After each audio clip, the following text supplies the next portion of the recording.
My dear students of 10th class, I'm going to solve the daily dose of 10th class regarding tense identification. Write in brackets what tense form has been used in each sentence. ਬੱਚਿਓ sentence ਦਿੱਤੇ ਹੋਏ ਆ, ਆਪਾਂ ਕੀ ਕਰਨਾ ਆ, bracket ਦੇ ਵਿੱਚ ਦੱਸਣਾ ਆ ਵੀ ਕਿਹੜਾ ਟੈਂਸ ਆ ਜੋ ਉਸ ਸੈਂਟੈਂਸ ਵਿੱਚ ਯੂਜ਼ ਹੋਇਆ। ਇੱਕ ਜਿਹੜੀ ਉਦਾਹਰਨ ਉਹਨਾਂ ਨੇ ਨਾਲ ਦਿੱਤੀ ਹੈ, ਜਿਵੇਂ ਫਸਟ ਸੈਂਟੈਂਸ ਆ, I have lost my book, present perfect tense ਆ ਇਹ, ਉਹ ਬ੍ਰੈਕਟ 'ਚ ਲਿਖਤਾ ਆ। ਬਾਕੀ ਆਪਾਂ ਲਿਖਣੇ ਆ ਤੁਹਾਡੀ ਹੈਲਪ ਦੇ ਲਈ, ਮੈਂ ਆਲਰੇਡੀ ਲਿਖੇ ਹੋਏ ਆ, ਪਰ ਆਪਾਂ ਇਹ ਦੇਖਣਾ ਵੀ ਆਪਾਂ ਇਹ ਕਿਉਂ ਲਿਖੇ ਆ, ਇਹਨੂੰ ਸਮਝਣਾ ਇਸ ਗੱਲ ਨੂੰ। ਅਤੇ ਸੈਂਟੈਂਸਿਸ ਨੂੰ ਕਰਨ ਤੋਂ ਪਹਿਲਾਂ ਇੱਕ ਚੀਜ਼ ਆਪਾਂ ਧਿਆਨ ਨਾਲ ਦੇਖਣੀ ਆ, ਸਬਜੈਕਟ, ਵਰਬ ਅਤੇ ਆਬਜੈਕਟ।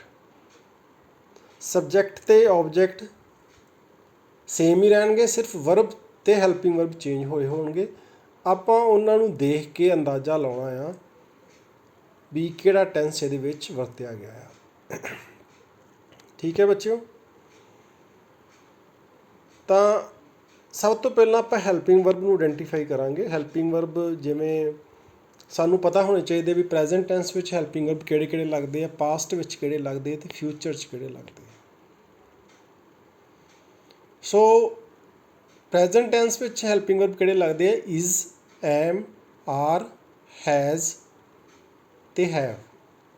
ਇੱਕ ਵਾਰ ਫਿਰ ਰਿਪੀਟ ਕਰਦਾ, ਪ੍ਰੈਜ਼ੈਂਟ ਟੈਂਸ ਵਿੱਚ ਹੈਲਪਿੰਗ ਵਰਬ ਜਿਹੜੇ ਲੱਗਦੇ ਆ, ਇਜ਼, ਐਮ, ਆਰ, ਹੈਜ਼ ਅਤੇ ਹੈਵ। ਇਹ ਪੰਜ ਜਿਹੜੇ ਹੈਲਪਿੰਗ ਵਰਬ ਆ ਇਹ ਪ੍ਰੈਜ਼ੈਂਟ ਟੈਂਸ ਵਿੱਚ ਲੱਗਦੇ ਆ। ਜਿਹੜੀ ਗੱਲ ਤੁਸੀਂ ਸਮਝਣੀ ਆ ਉਹ ਇਹ ਆ ਵੀ ਜੇ ਇਹ ਪੰਜੇ ਵਰਡ ਜਿਹੜੇ ਹੈਗੇ ਆ ਤੁਹਾਨੂੰ ਕਿਸੇ ਵੀ ਸੈਂਟੈਂਸ ਵਿੱਚ ਮਿਲਣਗੇ ਤਾਂ ਤੁਸੀਂ ਇਸ ਗੱਲ ਨੂੰ ਜਿਹੜਾ ਸਮਝ ਲੈਣਾ ਆ ਵੀ ਇਹ ਪ੍ਰੈਜ਼ੈਂਟ ਟੈਂਸ ਆ।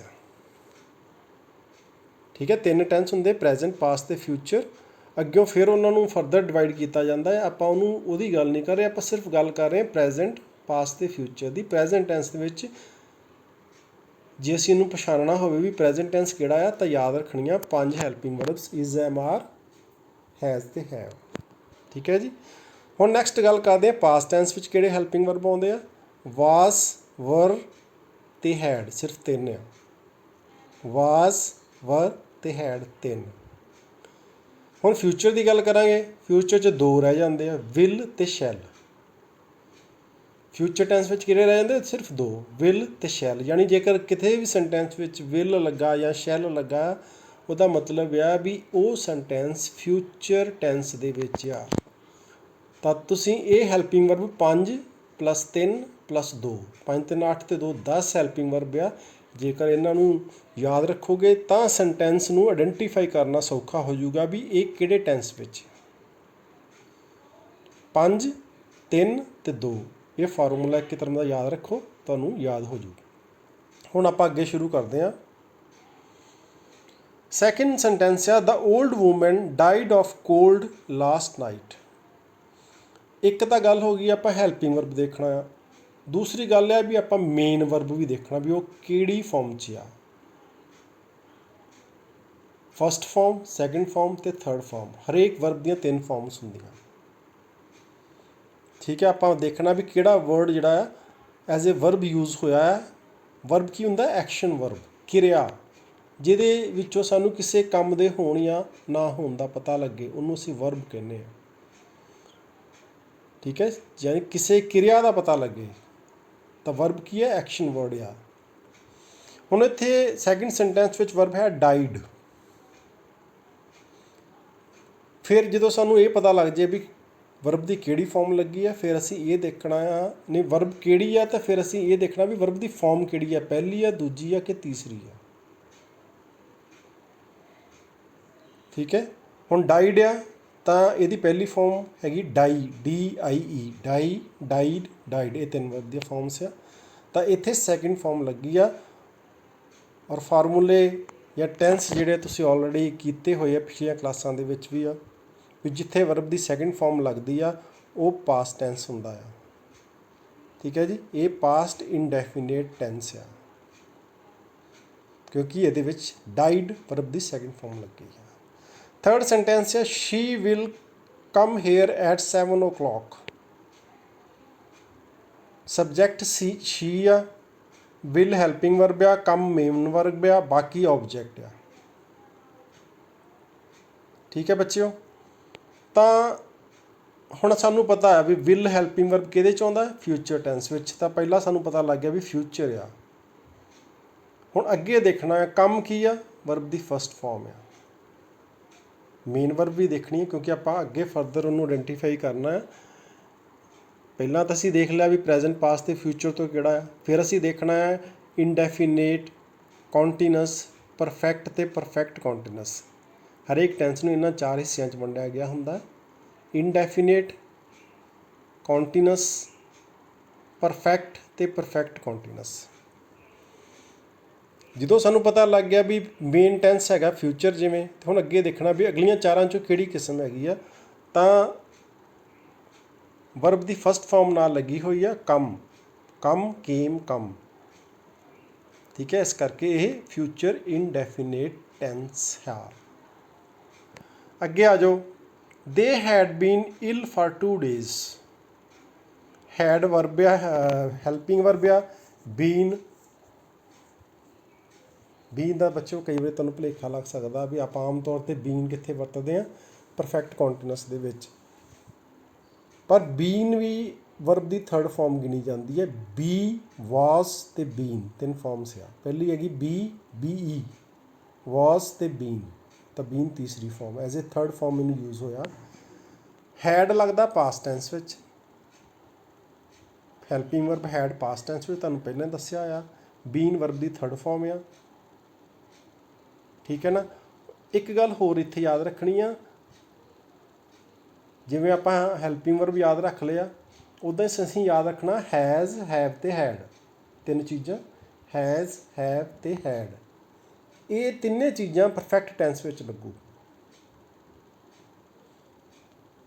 हैज़, हैव ते हैड जे सेंटेंस विच लगा है वो परफैक्ट आ, समझ गए ना। जे हैज़ ते हैव लगा वो प्रैजेंट परफैक्ट आ, जे हैड लगा तो वो पास्ट परफैक्ट आ। हैज़ ते हैव लगा आ तो प्रैजेंट परफैक्ट है क्योंकि हैज़ ते हैव जिहड़े आ हैल्पिंग वर्ब प्रैजेंट टेंस दे आ, हैड पास्ट टेंस दा आ, इस करके हैड जे लगा तो पास्ट परफैक्ट आ। तो फोर्थ सेंटेंस साडा आया उत्थे हैड लगा आ, इस करके वो पास्ट परफैक्ट है। हैड प्लस वर्ब की थर्ड फॉर्म पास्ट परफैक्ट का फॉर्मूला है। Fifth sentence, the play will have begun when you reach there.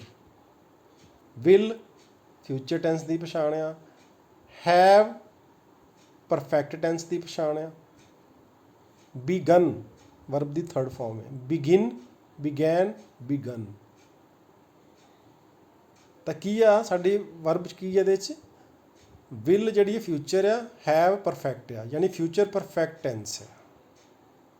तुहानूं पहला मैं दसता है, इस गल नूं याद रखियो बच्चों, हैज़, हैव ते हैड जेकर सेंटेंस विच लगा आ तो वो परफैक्ट टेंस आ, क्योंकि विल लगा होया, विल फ्यूचर की निशानी आ, तो फ्यूचर परफैक्ट टेंस आ।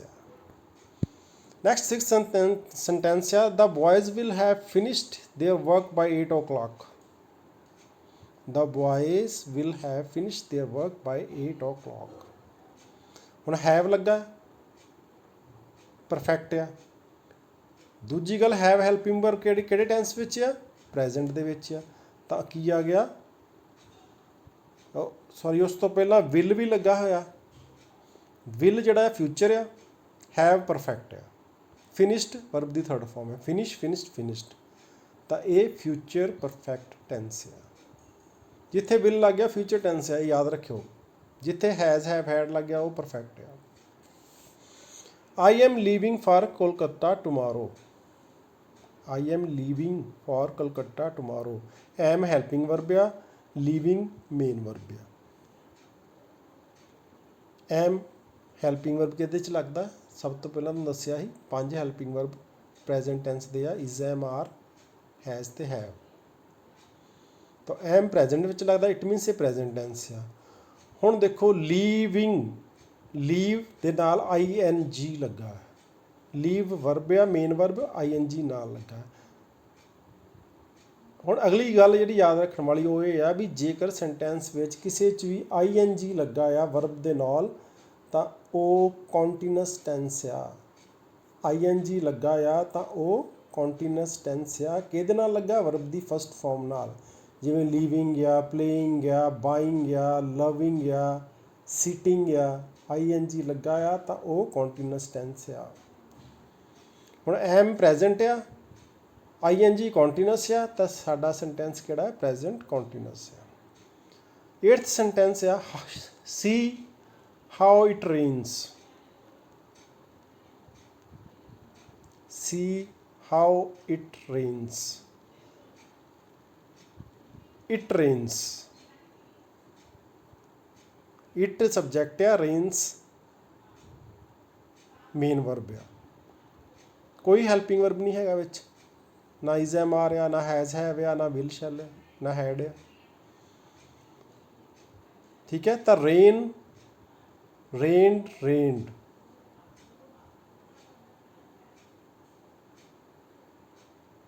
ਠੀਕ ਹੈ, ਇਹ ਤੁਸੀਂ ਯਾਦ ਰੱਖਣਾ। ਵਰਬ ਦੇ ਫਾਰਮਸ ਆ ਤਾਂ ਪਹਿਲੀ ਫਾਰਮ ਲੱਗੀ ਹੋਈ ਆ, ਨਾਲ ਐਸ ਲੱਗਾ ਆ ਤਾਂ ਇਹ ਪ੍ਰੈਜੈਂਟ ਇਨਡੈਫੀਨੇਟ ਟੈਂਸ ਆ। ਵਰਬ ਦੀ ਪਹਿਲੀ ਫਾਰਮ ਲੱਗੀ ਹੋਊਗੀ ਜੇਕਰ ਇਕੱਲੀ ਤਾਂ ਪ੍ਰੈਜੈਂਟ ਇਨਡੈਫੀਨੇਟ ਆ, ਵਰਬ ਦੀ ਦੂਜੀ ਫਾਰਮ ਲੱਗੀ ਹੋਊਗੀ ਤਾਂ ਉਹ ਪਾਸਟ ਇਨਡੈਫੀਨੇਟ ਆ। ਇਹ ਯਾਦ ਰੱਖਿਓ। 9th sentence we have known each other for the past 3 years। We have known each other for the past 3 years। Have known, have means perfect tense, have means helping verb present, have helping verb present tense ਚ ਲੱਗਦਾ ਆ। have, has, had ਹੋਣ ਤੇ perfect tense ਆ, ਸੋ ਇਹ present perfect tense ਆ। Mohan did not come when caned। Mohan did not come when caned। ਹੁਣ do ਤੇ does, ਡੂ, ਡਿਡ ਅਤੇ ਡਨ ਵਰਬ ਦੀ 3 ਫਾਰਮਸ ਆ। ਡੂ ਵਰਬ ਦੀ ਪਹਿਲੀ ਫਾਰਮ ਹੈ, ਡਿਡ ਸੈਕਿੰਡ ਫਾਰਮ ਹੈ। ਹੁਣ ਇੱਥੇ ਡਿਡ ਲੱਗਾ ਹੋਇਆ ਵਰਬ ਦੀ ਸੈਕਿੰਡ ਫਾਰਮ ਲੱਗੀ ਹੋਈ ਹੈ ਤਾਂ ਇਹ ਪਾਸਟ ਇਨਡੈਫੀਨੇਟ ਟੈਂਸ ਹੈ। ਜੇ ਇੱਥੇ ਡੂ ਜਾਂ ਡਜ਼ ਲੱਗਾ ਹੁੰਦਾ ਤਾਂ ਪ੍ਰੈਜੈਂਟ ਇਨਡੈਫੀਨੇਟ ਟੈਂਸ ਹੋਣਾ ਸੀ। 11th the girls will be sleeping then। Girls will be sleeping then. Girls will लगा, विल मतलब फ्यूचर, स्लीप दे नाल ING लगा मतलब कॉन्टीन्यूस, ING मतलब कॉन्टीन्यूस, तां की बन गया future continuous tense. I have been living here since 1975। I have been living here since 1925। हुण देखो have लगा मीनस present, have लगा मीनस perfect, verb the form live, ING लगा मतलब कॉन्टीन्यूस, परफेक्ट भी हैगा ते कॉन्टीन्यूस भी हैगा ते प्रेजेंट भी है। Present perfect continuous. ध्यान नाल फिर दोबारा रिपीट करदा मैं। हैव प्रेजेंट टेंस विच लगदा है, हैव परफेक्ट टेंस विच लगदा है, यानी प्रेजेंट परफेक्ट हो गया। ਹੁਣ ਲਿਵਿੰਗ ਆ, ING ਲੱਗਾ ਤਾਂ ਉਹ ਕੰਟੀਨਿਊਸ ਆ, ING ਕਰਕੇ, ਇਸ ਕਰਕੇ present perfect continuous tense, present perfect continuous tense. 13 they will have been playing for hours when you come here। they will have been playing for hours when you come here। will future tense, have perfect tense, play दे नाल ING लगा, ING means continuous tense, the future perfect continuous. 14th he will come tomorrow। he will come tomorrow। will future, come verb दी first form, it means future indefinite tense. Last sentence है Mohan goes for a walk daily। go, went, gone verb दी first form लगी हुई है, ES नाल लगा, S ਤੇ ES third person ਨਾਲ ਲੱਗਦੇ, ਉਹ ਇੱਕ ਅਲੱਗ ਇਸ਼ੂ ਹੈਗਾ, ਉਹਨੂੰ ਆਪਾਂ ਇਹ ਬਾਰੇ ਫਿਰ ਕਿਤੇ ਟਾਈਮ ਗੱਲ ਕਰਾਂਗੇ। ਤਾਂ ਵਰਬ ਦੀ ਫਸਟ ਫਾਰਮ ਲੱਗੀ ਹੋਈ ਹੈ ਗੋ, ਸੈਕਿੰਡ ਹੈਗੀ ਵੈਂਟ, ਥਰਡ ਹੈਗੀ ਗੋਨ। ਜੇ ਇੱਥੇ ਵੈਂਟ ਲੱਗਾ ਹੁੰਦਾ ਤਾਂ ਪਾਸਟ ਇੰਡੈਫੀਨਿਟ ਹੋਣਾ ਸੀ, ਹੁਣ ਗੋ ਲੱਗਾ ਹੋਇਆ ਈਐਸ ਨਾਲ ਲੱਗਾ ਤਾਂ ਉਹ ਪ੍ਰੈਜ਼ੈਂਟ ਇੰਡੈਫੀਨਿਟ ਟੈਂਸ ਹੈ। ਸੋ ਬੱਚਿਓ ਇਹ ਸੀ ਕਿੱਦਾਂ ਆਪਾਂ ਟੈਂਸ ਨੂੰ ਆਇਡੈਂਟੀਫਾਈ ਕਰਨਾ ਕਿਸੇ ਸੈਂਟੈਂਸ ਦੇ ਵਿੱਚੋਂ। ਤਾਂ ਉਹਦੇ ਲਈ 2-3 ਗੱਲਾਂ ਯਾਦ ਕਰਨ ਵਾਲੀਆਂ ਮੈਂ ਇੱਕ ਵਾਰੀ ਫਿਰ ਰਿਪੀਟ ਕਰ ਦੇਣਾ, ਧਿਆਨ ਨਾਲ ਸੁਣ ਲਓ ਕੀ ਤੁਹਾਡੇ ਦਿਮਾਗ 'ਚ ਹੋਣਾ ਚਾਹੀਦਾ। ਪਹਿਲੀ ਗੱਲ, ਤੁਹਾਨੂੰ ਮੇਨ ਜਿਹੜੇ 10 ਹੈਲਪਿੰਗ ਵਰਬ ਆ ਟੈਂਸ ਵਾਸਤੇ ਯੂਜ਼ ਹੁੰਦੇ ਉਹ ਪਤਾ ਹੋਣੇ ਚਾਹੀਦੇ। 5 ਯੂਜ਼ ਹੁੰਦੇ ਆ ਪ੍ਰੈਜ਼ੈਂਟ ਵਿੱਚ, ਇਜ਼, ਐਮ, ਆਰ, ਹੈਜ਼ ਅਤੇ have. Is, am, are, has ਅਤੇ ਹੈਵ, ਇਹ 5 ਪ੍ਰੈਜ਼ੈਂਟ 'ਚ। ਪਾਸਟ ਵਿੱਚ ਵਾਜ਼, ਵਰ ਅਤੇ ਹੈਡ 3, ਵਾਜ਼, ਵਰ ਅਤੇ ਹੈਡ 3। ਅਤੇ 2 ਯੂਜ਼ ਹੁੰਦੇ ਫਿਊਚਰ ਦੇ ਵਿੱਚ, ਵਿਲ ਅਤੇ ਸ਼ੈਲ। ਪਹਿਲੀ ਚੀਜ਼ ਇਹ ਯਾਦ ਰੱਖਣ ਵਾਲੀ। ਦੂਜੀ ਚੀਜ਼, ਜੇਕਰ ਕਿਸੇ ਵੀ ਸੈਂਟੈਂਸ ਵਿੱਚ ਹੈਜ਼, ਹੈਵ ਅਤੇ ਹੈਡ ਲੱਗਾ ਆ, ਇਟ ਮੀਨਸ ਉਹ ਪਰਫੈਕਟ ਟੈਂਸ ਹੈ। ਹੈਜ਼, ਹੈਵ ਅਤੇ ਹੈਡ ਕਿਸੇ ਵੀ ਟੈਂਸ ਵਿੱਚ ਲੱਗਾ ਹੈ ਤਾਂ ਉਹ ਪਰਫੈਕਟ ਟੈਂਸ ਆ। ਤੀਸਰੀ ਚੀਜ਼, ਜੇਕਰ ਕਿਸੇ ਵੀ ਸੈਂਟੈਂਸ ਵਿੱਚ ਵਰਬ ਦੀ ਪਹਿਲੀ ਫਾਰਮ ਨਾਲ ING ਲੱਗਾ ਆ, ING, playing, watching, sitting, ING ਲੱਗਾ ਆ ਤਾਂ ਉਹ ਕੰਟੀਨਿਊਅਸ ਟੈਂਸ ਆ। ਔਰ ਜੇਕਰ ਤੁਸੀਂ ਇਹ ਚੀਜ਼ਾਂ ਯਾਦ ਰੱਖੋਗੇ, ਤਿੰਨ ਚੀਜ਼ਾਂ ਯਾਦ ਰੱਖੋਗੇ, ਤੁਸੀਂ ਟੈਂਸ ਨੂੰ ਆਇਡੈਂਟੀਫਾਈ ਕਰ ਸਕਦੇ ਕਿਸੇ ਵੀ ਸੈਂਟੈਂਸ ਦੇ ਵਿੱਚੋਂ। ਆਸ ਹੈ ਕਿ ਤੁਹਾਨੂੰ ਸਾਰੀ ਗੱਲ ਸਮਝ ਲੱਗ ਗਈ ਹੋਊਗੀ। ਧੰਨਵਾਦ।